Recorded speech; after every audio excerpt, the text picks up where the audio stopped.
Significantly, the 2nd of February sees some of the regime's typical tools of oppression.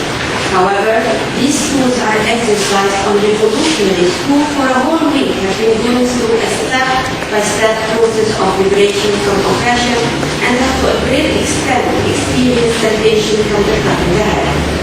Thus, on Thursday, the 3rd of February, while the governing oppressive regime declared signs of confusion, a sense of victory and pride encompasses the revolutionaries because they are able to protect Tahrir Square. Instead of fleeing, they are ready for new assault. Moreover, while the Prime Minister makes an unprecedented apology from a leadership that clearly makes public admissions of a mistake, more spectators streaming into the square, joining the thousands of defenders who spent the chilly night in the square, vowing to intensify protests to force the head of the oppressive regime out by the following day. By night, the despotic regime resumes its violent course of despotism, and the square undergoes sniper attacks with 830 injured and 10 martyrs. On Friday, the 4th of February, known as Day of Departure, the escalation of the previous night results in more determination. There is no intimidation whatsoever. The formerly oppressed are liberated and exhibit exceptional signs of dedication to their cause. Thus, revolutionaries gather in massive numbers and, liberated from the imprisoned voice, they chant, "Leave, leave, leave," in one voice, demanding the President Mubarak to step down once and for all. The square was packed in huge numbers from all strata of the society, both Muslims and Christians. They all wave flags, sing the national anthem, pray, chant, and unfurl a long banner in the national colors of red, black, and white, in sheer appearing undaunted and determined. All these reactions are manifestations of different types of the theater of the oppressed at once, done in the final stage of liberation. No one is terrorized or ready to give in to oppressive tools anymore. On the 5th of February, Egypt's ruling party leadership resigns, a move that is record scored since revolutionaries would settle for nothing less than the immediate ouster of Mubarak. Amazingly, only 11 days after the initial demonstrations, roles are being reversed, and the state of amnesty of the oppressor is shifted to the oppressed. They dictate their demands that they insist have to be met. Consequently, on the 6th of February, new concessions are offered to representatives of major opposition groups, including freedom of press, releasing detainees, and the lifting of emergency laws. It is important to note here that the dictator's monologue is becoming an official dialogue, where the tyrant is making one concession after the other in order to gain the trust of the formerly oppressed. However, the oppressor is not trusted.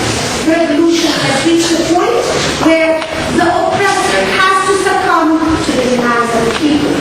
They are unified and will not relinquish their only demand, namely the stepping down of the despot. The 9th of Feb is pivotal due to the labor strikes that break out across the country. Revolutionaries are defiant despite warnings of imposing martial law. They have the upper hand and refuse talks with the government, declaring, "We will not negotiate until Mubarak steps down." On the 10th of February, Mubarak steps back, but not down. He delegates power to the Vice President. In his famous last speech, there is a clear dichotomy between his appearance and his words. While he appears brave and condescending, uttering what appears more like a soliloquy, his words are those of one still in charge, saying with a seeming determined and defiant voice that he is adamant to continue to shoulder my responsibility to protect the Constitution and safeguard the interests of the people. He vows he would remain in the country and says he is addressing the youth in Tahrir as the President of the Republic. He adds, I saw fit to delegate the duties of the President to the Vice President as dictated in the Constitution.